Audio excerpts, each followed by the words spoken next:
le Togo.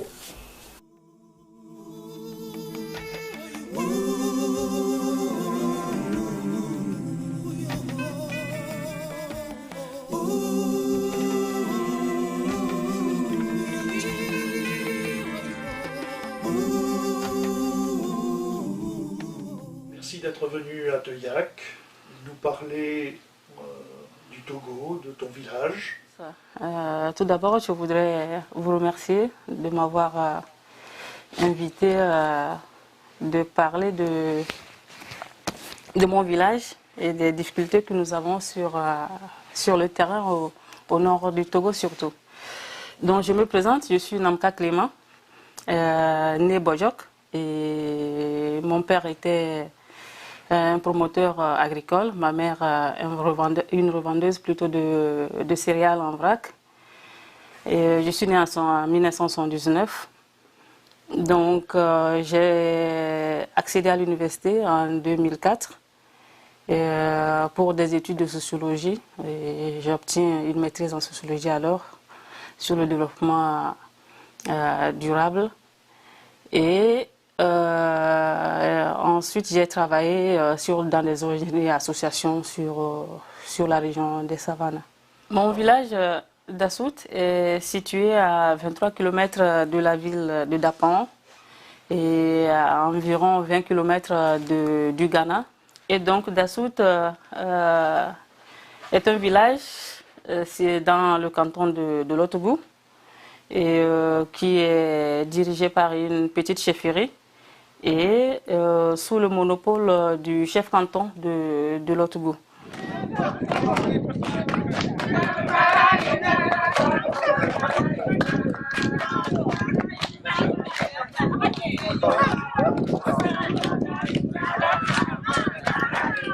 Nous sommes à Dassout, village situé dans le canton de Lotougou, à plus de 23 km à l'ouest de la ville de Dapon, dans la commune de Tone 3. Dassout est l'un des villages les plus pauvres des savanes. La population vit majoritairement de l'agriculture et de l'élevage. La culture principale est le maïs. Malgré sa proximité avec le Ghana, cette localité n'affiche pas un joli visage. Pas d'infrastructure et chacun s'en sort comme il peut. Que dans notre quartier ici, il manque de dispensaires. Côté sanitaire, il nous manque tellement de dispensaires. Dans notre canton ici, il y a le dispensaire à Lotougou seulement. Et c'est tellement loin aussi. L'école primaire publique de Dassout Bago, créée en 2009, en Dilo. Président du COGEP de cette école. Dans notre école ici, on a commencé l'école, ça dépasse aujourd'hui 10 ans. Les premières inscrits font en classe de terminale cette année. Mais notre problème, c'est toujours de cotiser, faire les appartements, négocier avec les parents pour qu'ils cotisent un peu pour acheter des petites fournitures, des petits matériels, par exemple les tableaux, tout consort. Les parents maintenant, ils se disent qu'ils ne peuvent plus, ils sont fatigués. On est ici, on ne sait pas quoi dire. On nous dit de garder espoir, on n'a qu'à faire ce qu'on peut faire, l'État va nous aider, on attend toujours. Ici, tout le primaire est confiné dans ce tapatam fait en paille par les paysans et la salle en terre battue. L'EPP d'Assout Bago, c'est l'école de tous les dangers. Je suis arrivé ici, je suis dans ma 5e année. Ça. Donc l'école est créée en septembre 2009. Donc on n'a pas les WC. Donc bon, les enfants rentrent dans les arbustes, des fois ils courent pour revenir, ils ont vu un serpent. Donc tout ça, ce sont des problèmes. Les tables-bancs que nous utilisons aujourd'hui, ce sont des tables-bancs qu'on a sollicités à EPP d'Assout. Et on se débrouille comme ça. Toutes les promesses n'ont jamais été tenues. Les parents sont à bout de souffle et les élèves désertent les classes. Nous sommes très inquiets parce qu'avant, l'effectif était très grand plus que ceci maintenant. Parce que les enfants quittent un à un. On est en train de prendre nos enseignants un à un. Nous sommes très inquiets de ça. Quand vous avez 5 enseignants, actuellement, vous avez 3 enseignants. Ça nous dit quelque chose. Il y a des reptiles parfois qui viennent monter sur ces appartements-là. Et quand on est en pleine travaillent avec les enfants. Les reptiles là tombent de la patame au milieu des enfants. Et en tant qu'éducateur, il nous est difficile vraiment de sauver la vie de ces êtres fragiles. Tous ces aspects réunis font de Dassout une zone très vulnérable.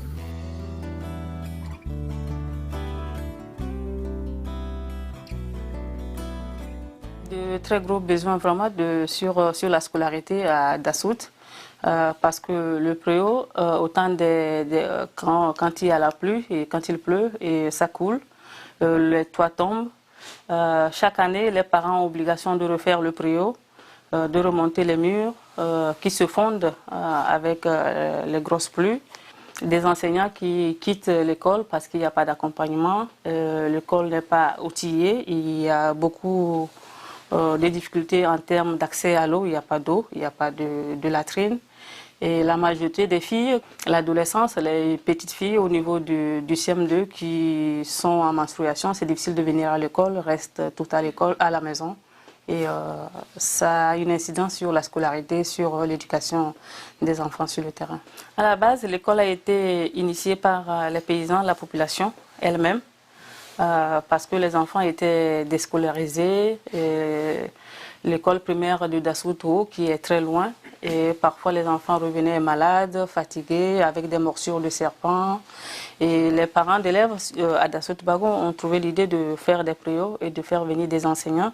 Donc il y a 4 grands quartiers qui composent Dassout. Et nous parlons de l'école. L'école se situe à Dassout-Bago. Bagou veut dire bas-fond, c'était un bas-fond par le passé. Et nous cultivons, c'était de la rizière et tout est asséché. Actuellement, on ne peut même plus faire du riz parce que les conditions environnementales également ont changé. Manque de pluie, manque de précipitations, la température monte. La population est principalement agricole. Il n'y a pas d'emploi à Dassout-Bago.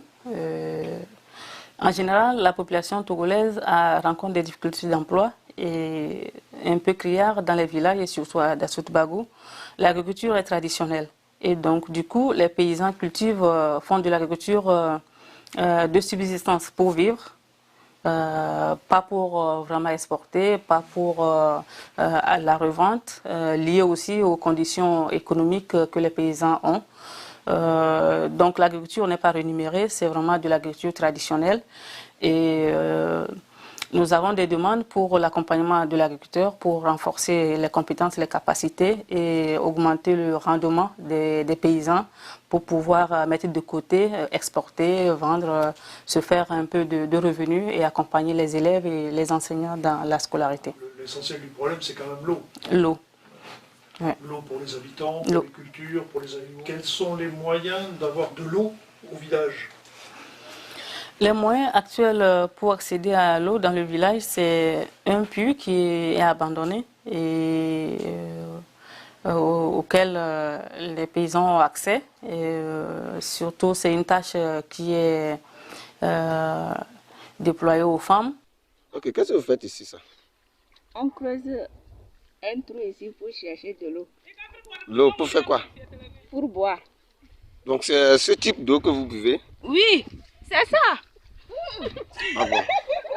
Ok, bon, pourquoi? Bon, il n'y a pas de l'eau, bien comment? Il n'y a pas de l'eau. Il n'y a pas l'argent, manque d'argent. Et il faut récupérer l'eau, le décanter, le tamiser, mettre des produits, des bicarbonate de soude dedans pour que ça se décante et peut-être tuer quelques microbes. Mais c'est grâce à ça que les femmes, les habitants de Dassout utilisent pour boire, pour faire de la cuisine, pour parfois arroser le petit jardin autour de la maison pour voilà, la sauce et l'alimentation. Dapon, la région des savanes, c'est la région la plus aride puisque c'est un climat soudano-sahélien. Et donc, les sols sont un peu desséchés. Et pour trouver de l'eau, il faut parfois aller à 200 mètres de profondeur pour trouver de l'eau, une nappe phréatique abondante afin de faire un forage ou un puits accessible à la population. Il y a une organisation traditionnelle du village avec un chef qui est à Dassout-Ho et qui travaille avec les chefs Soukala de chaque quartier. Les chefs Soukala, c'est des patriarches. Pour construire un appartement ou construire une structure sur le village, déjà, c'est le patriarche qui informe le chef du village et ensemble, ils prennent les décisions en vigueur, voir s'il y a des moyens, s'il y a des choses à apporter, s'il faut convier toute la population entière à mettre la main à la construction d'un préau ou d'un appartement. Donc c'est le patriarche en collaboration avec le chef du village qui initie les activités. Les femmes sont également impliquées aux prises de décision dans le village, mais il s'agit des femmes vraiment très âgées à qui on accorde beaucoup d'importance, qui contribuent régulièrement aux prises de décision du village et qui accompagnent également à la construction ou à la manifestation des activités sur le terrain au village. Les ONG qui interviennent dans la zone, peu interviennent dans le village de Dassout. Ceux qui interviennent, il y a Orepsa qui intervient sur une partie du village, mais qui n'arrive pas à Dassout-Bagou. Il y a une jeune association aussi qui s'appelle Talgampar et qui vont sur le terrain, qui accompagne les femmes à initier des activités économiques, la transformation du karité en beurre, la transformation du beurre de karité, la transformation des cacahuètes et la mise en relation avec des microfinances pour avoir des sous pour peut-être faire des conserves, faire également du stockage de céréales en vrac pour revendre au moment où c'est plus cher. Ces ONG sont togolaises? C'est des ONG togolaises. Non, il n'y a pas d'ONG qui viennent d'extérieur, c'est des ONG sur le terrain qui vont, je pense, une fois par semaine, discutent avec les paysans. Surtout, en majorité, c'est au moment des cultures pour les accompagner à trouver les bonnes semences, voir comment les appuyer dans ce sens. L'accompagnement n'est pas très intense, c'est pas très soutenu. C'est juste pour les cultures, accompagner les femmes à entreprendre 2-3 choses, mais aller en profondeur, régler les problèmes qui s'y trouvent, le manque d'eau, l'éducation. Les structures n'ont pas de moyens. Il y a des étudiants qui émergent, qui vont à l'université de Kara, à 200 km de Dapon, et qui reviennent sur le terrain et qui se retrouvent sans emploi. Donc ce sont des personnes qu'on peut mettre à contribution, mais il faudra les former également avant qu'ils ne reviennent travailler avec la population. Il faut les former à comment choisir les semences, il faut les former sur le genre, la promotion de la femme, sur comment chercher des financements, les montrer comment suivre des réunions peut-être en visio et pourquoi pas faire une réunion un jour avec la population de Tuyac. Reviens un petit peu à ce que tu as vécu toi. Tu étais de Dassout, tu as fait des études, tu étais à l'université, tu as travaillé avec les ONG pour répondre à un certain nombre de besoins et un beau jour. J'ai grandi à Dassout et à Dapon, j'ai fait l'université d'Akara, je suis revenue travailler dans les ONG associations où je retournais dans mon village travailler avec les femmes sur le genre, la promotion de la femme, l'accès à l'eau. Et du coup, ce serait intéressant quand même de trouver des moyens ou du matériel pour appuyer le village à se développer, à asseoir une bonne éducation pour le futur. Actuellement, il n'y a pas de projet en cours à Dassout. À Dassout-Bagou, il n'y a pas de projet. Donc, le comité de gestion, le directeur d'école et tous les enseignants, les habitants, la population, les parents d'élèves continuent à chercher des financements auprès des ONG à Dapan, qui eux aussi sont vraiment à court de financement. Donc, plusieurs demandes sur le terrain. Des problèmes d'accès à l'eau, l'école, l'accompagnement de l'agriculteur. Pour construire, il n'y a pas de bâtiment en ce moment. Les dames, pour stockent parfois à la maison. Elles stockent à la maison. Donc, la petite association de femmes qui est au village stocke à la maison et parfois ça amène quelques conflits avec les marées Et ce serait intéressant, pourquoi pas, dans d'autres projets, voir si on peut construire un magasin pour ces dames, pour stocker et vraiment faire de l'entrepreneuriat autour de ce projet. Aux environs de Dassout, il y a eu un forage qui a été réalisé, mais qui n'a pas été en profondeur et le puits est asséché. J'y vais en avril, je ferai le tour du village pour voir l'état. La population est essentiellement animiste à 80%.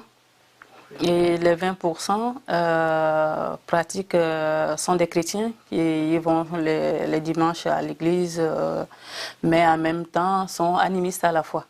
Il y a la majorité, c'est des chrétiens catholiques, mais nous avons en ce moment des pentecôtistes, des évangélistes qui viennent prêcher la bonne nouvelle. Ouais, une petite partie de la population est musulmane et à Dassout, ça doit être environ 5% de la population. Comment toi tu vois le Togo depuis ici? Je vois le Togo en pleine croissance des habitants, avec un développement économique un peu lent. Et quand on a une population qui s'accroît assez rapidement, il faut des infrastructures, il faut un développement économique, social à mettre en place pour accompagner cette population montante, cette jeune population, pour qu'elle ne se mette pas dans l'immigration. Moi, je suis arrivée en France par mariage, mais il y a beaucoup de populations togolaises, surtout les filles qui partent vers Lomé, la capitale, et qui s'installent. Les garçons, ils s'exilent, ils vont au Ghana, en Côte d'Ivoire, à la recherche du mieux-être. D'autres arrivent parfois vers le Maroc pour essayer par la mer d'arriver en Europe et accéder à une belle vie. Alors que nous avons des terres qui ne sont pas mises en valeur, qui ne sont pas exploitées. Nous avons une population jeune qui peut entreprendre, mais manque d'accompagnement. Et Mélissa, qu'est-ce qu'elle voit du Togo? Elle a fait des recherches il y a 2 jours sur Internet. Quel est le pays le plus pauvre au monde? Elle a vu sur Google, c'est le Togo. Mélissa pense peut-être retourner s'installer au Togo, mais après des études et une capacité à entreprendre sur le terrain.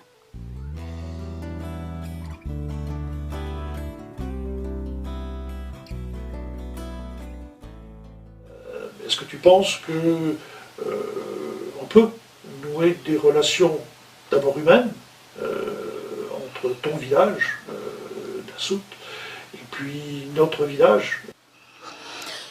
Pour moi, je pense que le fait que Toyac ait une population estimée à 1000 habitants n'est pas un frein à nouer des relations, surtout humaines, avec Dassout. Parce que Dassout est à 1300, Toyac 1000, c'est presque approximatif. Et ces relations humaines peuvent être par le biais des écoles, des enfants qui pourraient se parler en visio, qui pourraient s'écrire, que l'enfant de Toyac puisse raconter à celui de Dassout comment est-ce qu'il fait sa journée également scolaire, comment est-ce que ça se passe. Et ces échanges pourraient amener aux enfants de Dassout surtout à prendre conscience du bonheur qu'ils ont sur place. Et de l'autre côté, les enfants de Toyac vont se rendre compte qu'il y a des habitants qui n'ont pas tout, mais qui continuent de vivre heureux et conscientiser les 2 entités. Et autour de l'école, nous avons beaucoup de projets à apporter. Pourquoi pas des livres pédagogiques d'école de Toyac qui sont voués au recyclage, puissent aller à Dassout, constituer une petite bibliothèque. Ça permet toujours de donner un plus à ses élèves. J'ai souvent l'habitude de dire qu'on nous a pris les feuilles et les tiges, mais la racine, ça nous reste. Il y a pas mal de gens qui disent, oui, nous sommes les Africains, les Blancs nous ont pris ceci, les ceci, on parle. Là, je dis, là, on stoppe. Là où on doit stopper est que ceux qui nous prennent les feuilles et les tiges n'ont rien pris. La racine est restée. Cette racine, vaut mieux de continuer à arroser la racine pour avoir nos tiges et nos feuilles, au lieu de continuer à courir derrière les feuilles et les tiges. La racine, pour moi, c'est d'où je viens. C'est cette musique traditionnelle-là, c'est ce que j'ai envie de montrer aussi. Il est temps aujourd'hui que tout le monde essaye de montrer ce qu'il est bien en lui, quoi. Et en cette fin d'année, je voudrais souhaiter une très bonne fête au Tuyakais. Et mon désir est de venir les rencontrer, discuter de Dassout, parler de l'humain à humain et de voir comment est-ce qu'on peut cheminer ensemble vers Dassout. Merci Danka. Nous ne changeons pas de mentalité, on ne se prend pas la main. Nous tournons le dos à notre culture, notre tradition, notre réalité.